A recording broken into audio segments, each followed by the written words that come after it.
Speaking of trouble, we also have trouble brewing in instant delivery city. I'm talking about trouble with a capital T, and this time, and it rhymes with B, as in bodega.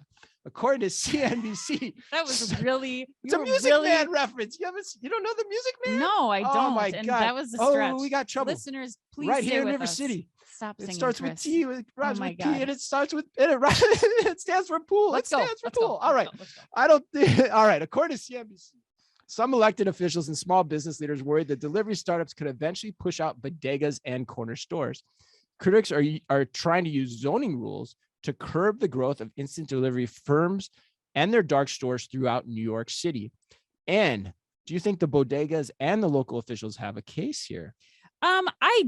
I can understand what they're saying. I think it makes sense. You're hedging, though. I would be frustrated as a bodega provider because you got more competition in the space. But look, I don't think this is an either or situation. We're not talking about like Blockbuster and Netflix, where like all of the blockbusters are going to be completely obliterated and turned into like, restaurants or something in the next 3 years.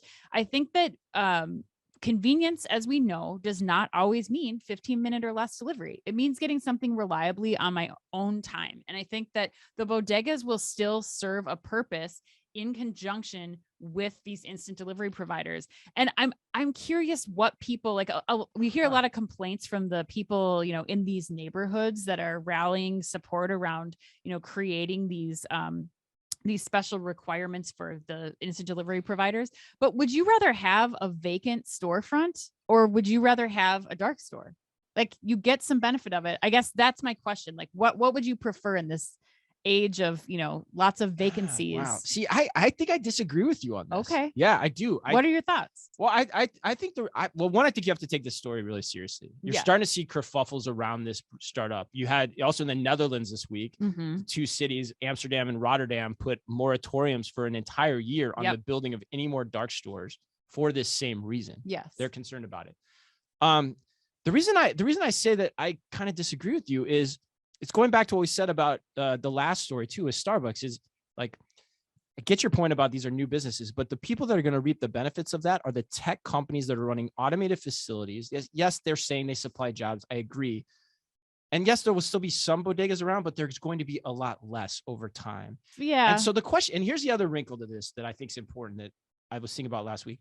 What if the VCs are wrong? What if the VCs spend 10 years super funding this business to the point of, 20, 30, $50 billion? Sure. Subsidizing the deliveries to the point where people just start using them because they're free, like has been claimed by the Wall Street Journal last year. That's going to suddenly impact a lot of bodegas over the next 5 to 10 years. And there's going to be a lot of people without jobs, and a lot of those are going to shut down, and that's going to have an impact. Now, the VCs could be right. In fact, I think they might be. And so either way, you get to the same point to some degree here. Either they're right and they're gone, or they're wrong and takes a while to learn that they're wrong because you can't make money on it potentially. But along the wayside, there's a lot of collateral damage that happens. So I think there's a point to this story that people have to watch. There's something around the edges and nuance to this that has to be solved as we're coming to grips as a society with. There is a point, and I feel for the bodega owners because I know that they cannot compete with these instant delivery providers and the funding that they have.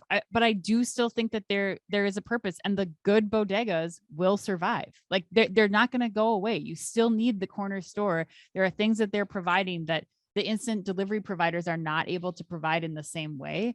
But that also doesn't mean that like they shouldn't continue to try to get better. Like, we are evolving as a people, and your bodega has to evolve as a people too, to support the people in the neighborhood. So you're going more Darwinian than I am, which is more like, I think civic authorities need to look into what is the right way to create a soft landing spot for everyone involved. Sure, I do. But I also think that you're going to have to stay competitive. So all right. Well, we got political on this show, Ann. I know.